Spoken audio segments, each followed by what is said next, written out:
warahmatullahi wabarakatuh. Apa kabar anak-anakku semua? Semoga kita masih diberi kesehatan oleh Allah Subhanahu wa taala sehingga dapat mengikuti pembelajaran kali ini dengan baik. Pada kesempatan kali ini kita akan belajar mengenai kisah keteladanan Wali Songo. Sebelum kita mulai pembelajaran, mari kita berdoa terlebih dahulu. Semoga pembelajaran kali ini dapat bermanfaat. Bismillahirrahmanirrahim. Rabbi zidni ilma warzuqni fahma. Amin ya rabbal alamin.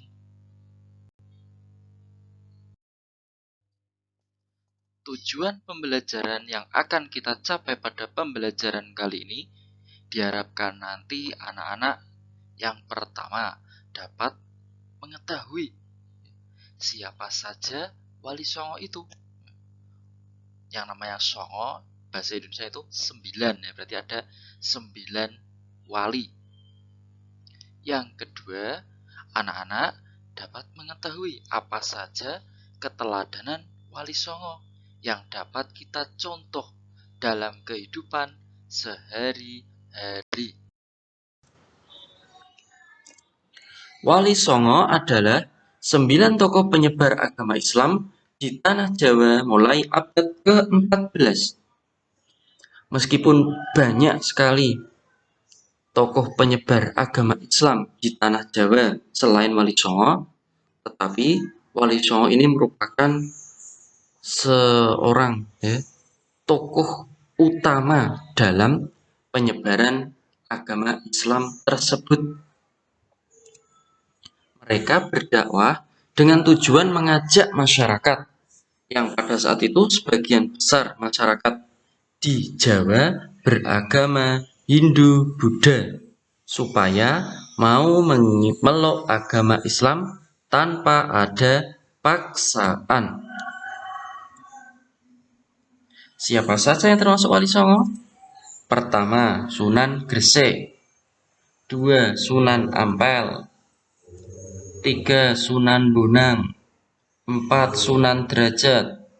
5, Sunan Kudus. 6, Sunan Giri. 7, Sunan Kalijogo. 8, Sunan Muria. Dan ke-9, Sunan Gunung Jati. Di sini kita dapat melihat peta persebaran dakwah Wali Songo. Jawa Barat ya, ada 1 yaitu Sunan Gunung Jati. Di Jawa Tengah ada 3, ada Sunan Kudus, Sunan Muria, dan Sunan Kalijogo.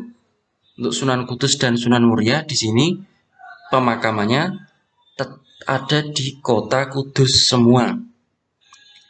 Jawa Timur ada 5, Sunan Bonang, Sunan Maulana Malik Ibrahim atau Sunan Gresik, Sunan Derajat, Sunan Ampel, dan Sunan Giri. Soal yang pertama, sebutkan nama Wali Songo yang dimakamkan di Jawa Tengah. Saya ulangi lagi, sebutkan nama Wali Songo yang dimakamkan di Jawa Tengah. Jika ada 1 disebutkan 1, jika ada 2 disebutkan 2, jika ada 3 disebutkan 3. Soal yang kedua, sebutkan nama Wali Songo yang dimakamkan di Jawa Timur. Jika jumlahnya lebih dari 1 ya disebutkan lebih dari 1 yang kalian ketahui ya. Saya ulang lagi, sebutkan nama Wali Songo yang dimakamkan di Jawa Timur.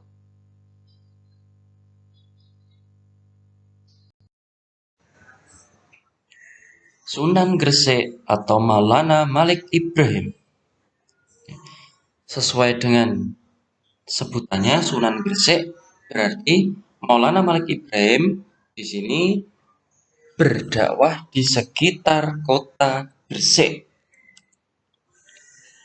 Beliau memiliki gagasan ya mengalirkan air dari gunung untuk mengairi sawah dan ladang. Jadi supaya pertanian di situ, di daerah Gresik itu subur, ya hasilnya maksimal, hasilnya banyak. Beliau memiliki gagasan seperti itu untuk pengairan. Ketika beliau berdakwah, beliau tidak menentang agama dan kebudayaan masyarakat setempat secara langsung. Jadi beliau berdakwah itu tanpa kekerasan, dengan pendekatan yang halus, ya, dengan kebudayaan yang sudah ada, beliau sisipi dengan ajaran-ajaran agama Islam. Jadi sedikit-sedikit ajaran agama tersebut masuk ke dalam kebudayaan masyarakat setempat. Secara otomatis masyarakat setempat sedikit-sedikit akan mempelajari ajaran agama Islam. Sunan Ampel atau nama aslinya Raden Rahmat. Beliau berhasil merubah daerah yang semula berair, berlumpur, dan berawa menjadi daerah yang makmur.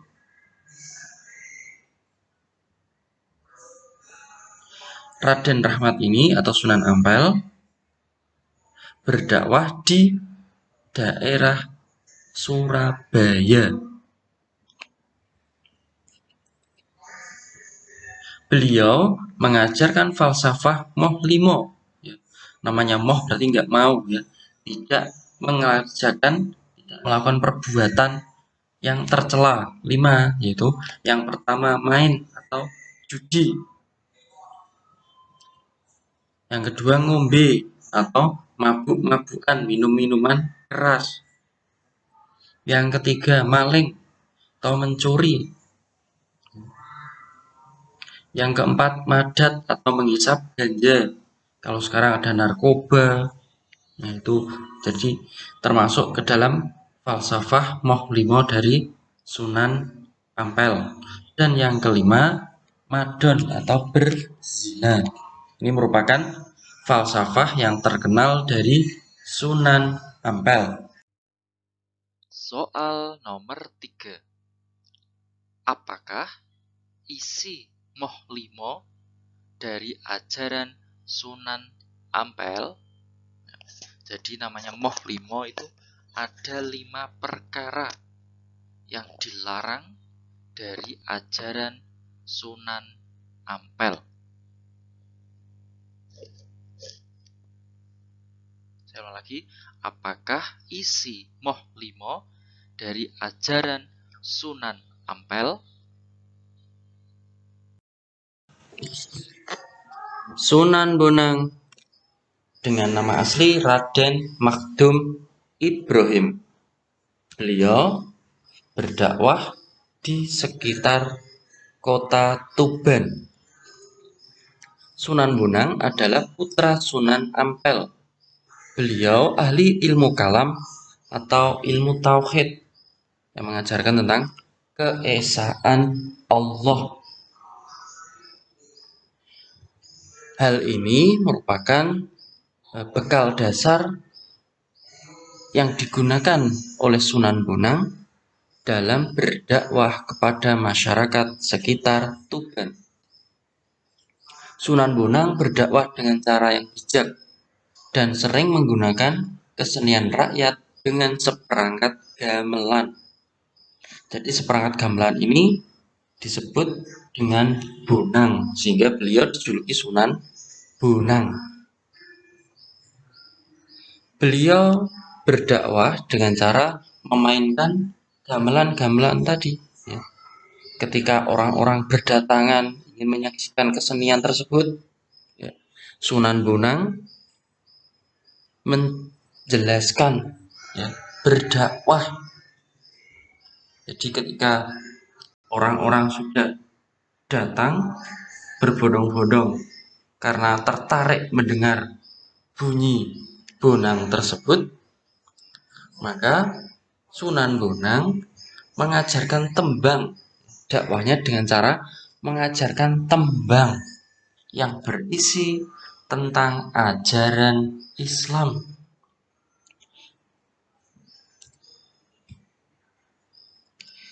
Tembang-tembang ini yang berisi ajaran Islam di sini disebut dengan suluk. Jadi, secara tidak langsung masyarakat belajar tembang tersebut sekaligus belajar ajaran agama Islam.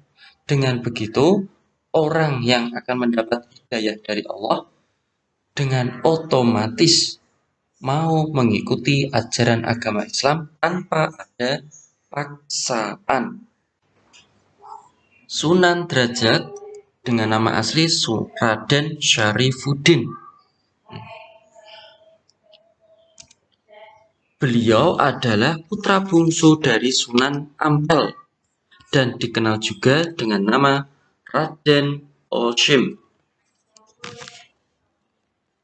Sunan Derajat berdakwah dengan konsep bil hikam atau dengan memberikan nasihat-nasihat yang sangat mengena kepada masyarakat di sekitar Lamongan dan menggunakan kesenian Jawa seperti tembang mijil merupakan ciptaan beliau. Jadi dalam tembang ini beliau isinya ajaran agama Islam. Jadi hampir sama dengan Sunan Bonang. Tadi tembang mijil di sini dengan tujuan utama supaya masyarakat mau mempelajari ajaran agama Islam tanpa ada paksaan, yaitu dengan tadi tembang mijil. Soal keempat, bagaimana cara berdakwah Sunan Bonang? Soal kelima, bagaimana cara berdakwah Sunan Derajat? Demikian pembelajaran kali ini, semoga bermanfaat. Mari kita tutup dengan bacaan hamdalah bersama-sama. Alhamdulillahirabbil alamin. Wabillahi taufiq wal hidayah. Wassalamualaikum warahmatullahi wabarakatuh. Sunan Kudus atau Raden Ja'far Shadiq. Beliau memiliki keahlian dalam bidang agama, khususnya ilmu fikih, ilmu tauhid, hadis, tafsir, dan logika. Sehingga oleh para wali songo, beliau dijuluki wali al-ilm, yang artinya wali yang luas ilmunya. Strategi dakwah beliau yang pertama, akulturasi budaya. Artinya beliau mencampur adukan kebudayaan yang sudah ada dengan kebudayaan Islam. Jadi saat itu masyarakat Kudus sebagian besar beragama Hindu. Jadi Sunan Kudus ini tidak mau menghilangkan secara langsung kebudayaan Hindu tersebut. Contohnya, masyarakat Hindu yang menganggap suci hewan sapi, maka Sunan Kudus dalam ajakannya melarang untuk menyembelih sapi di Kudus. Ketika Idul Adha juga masyarakat Kudus dilarang menyembelih sapi. Himbauannya seperti itu. Tetapi dapat diganti dengan kerbau. Ini tujuannya apa? Supaya menghormati masyarakat Hindu yang saat itu merupakan penduduk sebagian besar di wilayah Kudus. Yang kedua, bentuk Menara Kudus. Ini merupakan akulturasi percampuran budaya Hindu dan Islam.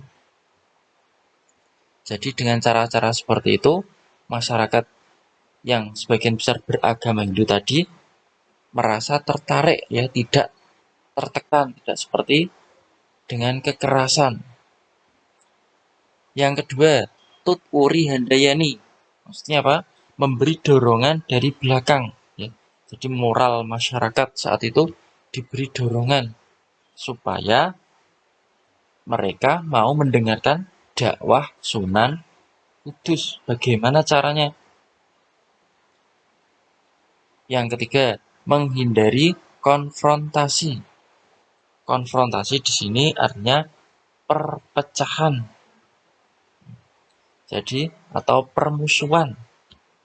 Jadi dakwah yang dilakukan Sunan Kudus ini dengan cara yang halus, ya, dengan tembang-tembang yang membuat tertarik masyarakat, dan di dalamnya disisipi ajaran-ajaran agama Islam. Sunan Giri atau Raden Paku. Gelar Raden Paku diberikan oleh Sunan Ampel.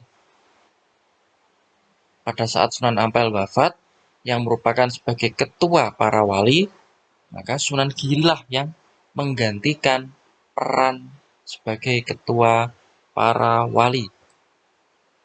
Dakwahnya melalui jalur politik dan budaya. Hasil karyanya berupa permainan jelungan. Jelungan tuh ini seperti ini ya. Seperti bahasa Jawanya itu delian. Yang kedua, jamuran. Permainannya seperti ini ya, dia ada satu orang yang di tengah, nanti yang lain berkeliling dengan menyanyikan lagu jamuran tadi. Cublak-cublak suwung. Nah, gambarnya seperti ini. Ini nanti ada batu yang disembunyikan oleh salah satu temannya yang di atas, nanti disuruh siapa yang membawa ya. Menebak lah, seperti itu. Itu ada juga tembang-tembang ya, tembang pocong dan asmara dono. Soal nomor 6. Apakah akulturasi budaya yang dilakukan Sunan Kudus? Ya, namanya akulturasi tadi sudah dijelaskan, ya, adanya penggabungan, pencampuran budaya yang satu dengan yang lain. Nah, di sini apa saja yang dilakukan oleh Sunan Kudus dalam mengakulturasi budaya yang ada dengan dakwah yang beliau lakukan. Soal nomor 7. Sebutkan hasil karya Sunan Giri yang digunakan sebagai sarana dakwah. Jadi Sunan Giri ini menghasilkan karya apa saja dan digunakan sebagai sarana dakwah. Dakwahnya melalui hasil karya yang dibuat oleh Sunan Giri.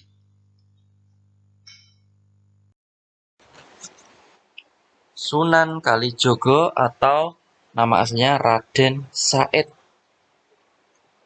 Ketika muda, Raden Said melihat kontradiksi atau berbanding terbalik kondisi rakyat dengan pejabat di Kadipaten Tuban.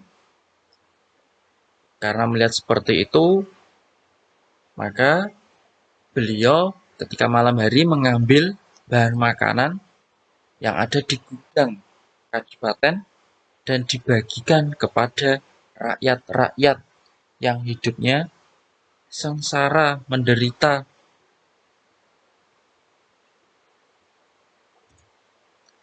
Ketika suatu saat ketahuan, maka Raden Said dihukum dan diusir ayahnya.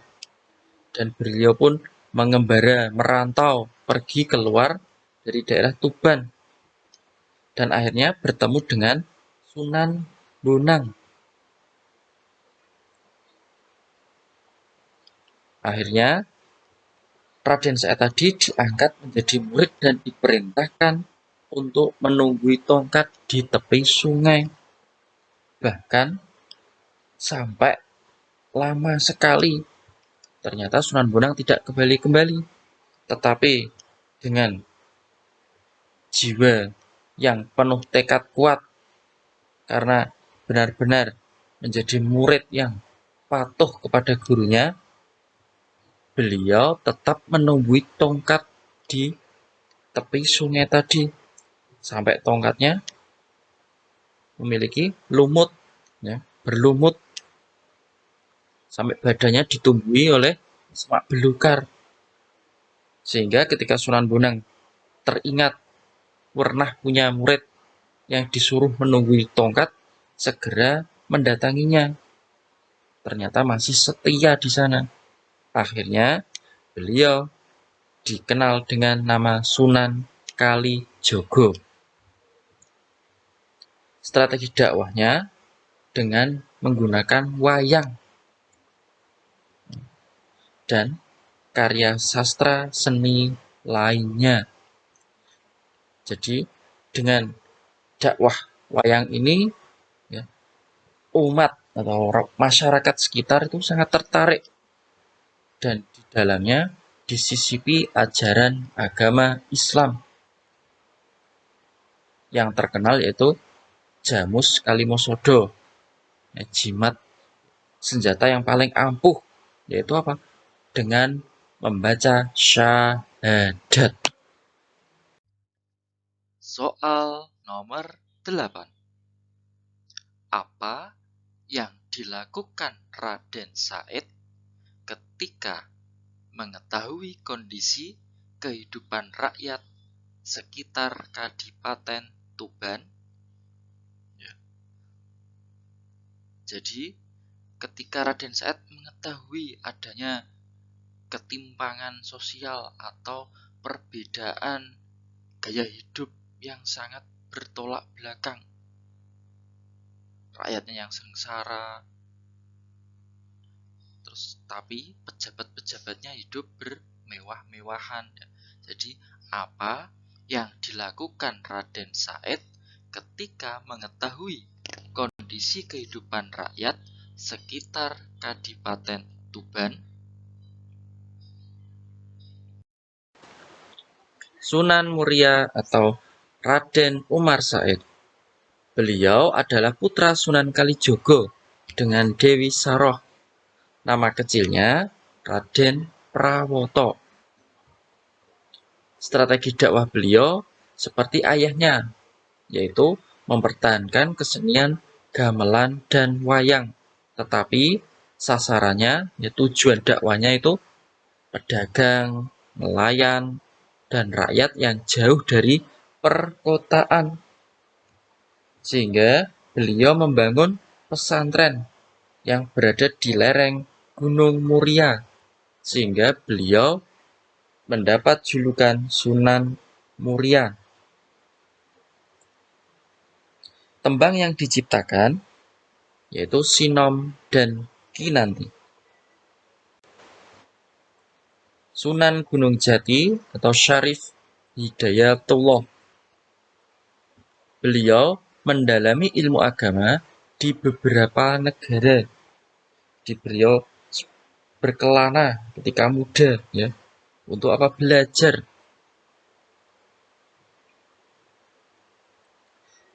Beliau merupakan satu-satunya wali songo yang memimpin pemerintahan. Ya, karena dengan kekuasaannya, maka beliau dapat mudah, ya, untuk menyebarkan agama Islam khususnya di pesisir Cirebon. Beliau berdakwah dengan lugas sesuai dengan kecenderungan dakwah di Timur Tengah, lugas, gas. Tetapi beliau menggunakan pendekatan dengan membangun infrastruktur jalan antar wilayah.